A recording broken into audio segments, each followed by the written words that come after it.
fazer um bom planejamento imigratório para Portugal? Eu sei que se você tem interesse em viver em terrinhas lusitanas, então provavelmente você já parou para pensar que um planejamento imigratório ele envolve muitas facetas. No vídeo de hoje eu quero conversar com você sobre os 3 pilares que nós consideramos aqui no escritório os pilares mais importantes para o planejamento imigratório, que é o planejamento legal, planejamento financeiro e o planejamento emocional. Gostou desse tema? Então fica aí que a gente já volta.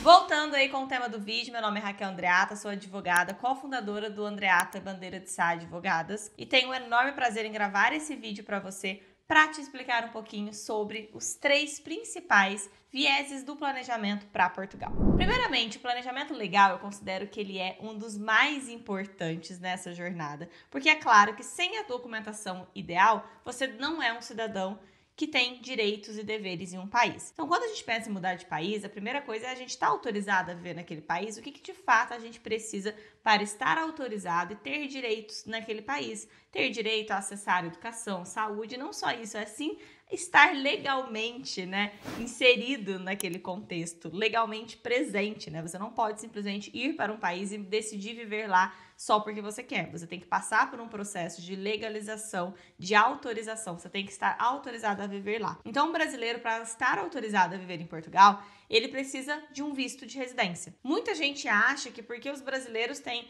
uma facilidade de turistar, ou seja, de entrar em Portugal para fins turísticos mais facilitada, que é o visto de turista que os brasileiros não precisam pedir, eles podem apenas chegar em Portugal e estarem lá por um período até, no máximo, 90 dias. Tem muita gente que acha que a imigração se faz dessa forma. Você chega lá, utilizando esses 90 dias e lá resolve. E não é assim. Se você quer viver em Portugal, você tem que pedir um visto de residência adequado. Hoje a gente tem vários vistos. A gente tem visto para quem quer procurar trabalho, a gente tem visto para quem tem trabalho, para quem quer estudar, para quem vive trabalhando remotamente, quer trabalhar de Portugal para outros países fora, para outras empresas, fora de Portugal. A gente tem visto para quem é aposentado, para quem tem empresa e vive de rendimentos e vive de aluguéis no Brasil. A gente tem visto de acompanhamento familiar. Enfim, não falta tipo de visto. Você tem que saber exatamente qual é o visto que melhor se enquadra no seu caso concreto. Então eu diria que esse planejamento legal de entender também quais são os outros documentos que existem em Portugal, o que você precisa ter, como é que você faz, quanto tempo demora, para você poder fazer o seu planejamento, para você poder entender tudo, porque a documentação está ligada também a planejamento financeiro. Por quê? Porque o planejamento financeiro, ele depende de comprovação, às vezes, de meio de subsistência no seu processo de visto. Também o planejamento financeiro depende de você analisar qual cidade você quer morar, quantas pessoas sua família tem, quanto você acha que você vai gastar por mês, para que você esteja preparado para isso. Se você for buscar emprego em Portugal, quanto tempo será que você vai demorar para ter uma fonte de renda em Portugal? Quanto tempo você tem que ter de reserva financeira ali para suprir as suas necessidades até que encontre um emprego? Se você vem para Portugal trabalhando remotamente, o que você ganha é suficiente para você se manter no custo de vida de Portugal? Então essas são perguntas, que eu deixo aqui para que você pense sobre elas, pesquise sobre elas, porque o intuito do vídeo de hoje é te mostrar o que existe nessas facetas para que você comece a se organizar para poder entender o que você precisa a nível de planejamento legal, financeiro e emocional. Então, dentro do planejamento financeiro, você vai precisar entender todas essas perspectivas de Portugal e também aquilo que está relacionado ao planejamento legal.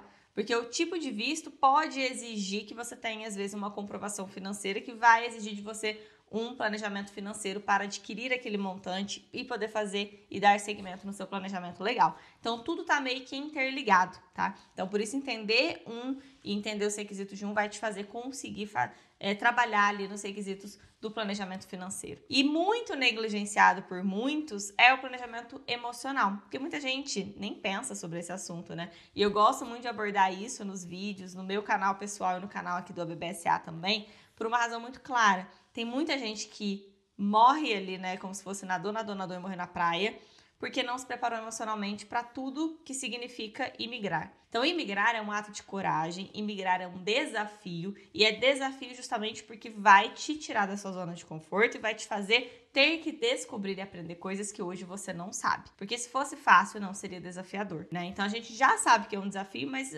acho que no nosso inconsciente a gente meio que tá achando que, eu vou tirar de letra, e vai tirar de letra, mas você tem que estar emocionalmente preparado, senão você não vai tirar de letra. Senão a primeira coisa que acontecer, a primeira pedra no seu sapato, vai te desestabilizar emocionalmente. Portugal, no geral, é um país um pouco burocrático, né?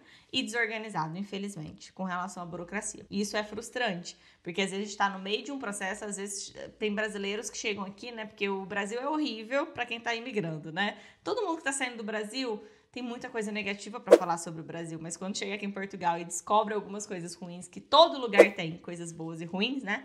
Quando começa a descobrir as coisas ruins de Portugal, o lado ruim de Portugal, tem saudade de algumas coisas no Brasil. Isso é comum, tá? Assim como o Brasil tem coisas ruins, ele também tem coisas boas. E o povo brasileiro é uma dessas coisas, né, que eu considero boa. Tem muita gente que vem pra Portugal pra falar mal de brasileiro, eu não sou a favor disso. Ou que vem pra cá pra dizer que, no Brasil o problema é o brasileiro. Pode acreditar, o povo brasileiro é especial e no Brasil as pessoas estão muito dispostas a ajudar. Aqui em Portugal você vai sentir que emocionalmente isso vai ser vai te causar algum incômodo. Acho que todo mundo passou por isso. Eu passei por isso, passo até hoje. Um incômodo, às vezes, na forma com que os portugueses têm de lidar com algumas coisas que para nós parece grosseria, que para nós parece que a gente não está sendo bem tratado. E principalmente quando a gente está falando de imigrante, né? A gente está na casa do outro, a gente tem que aprender as regras do outro, a cultura do outro, se inserir nesse universo. E isso pode machucar-nos um pouquinho no começo. Então eu quero que vocês estejam preparados para isso,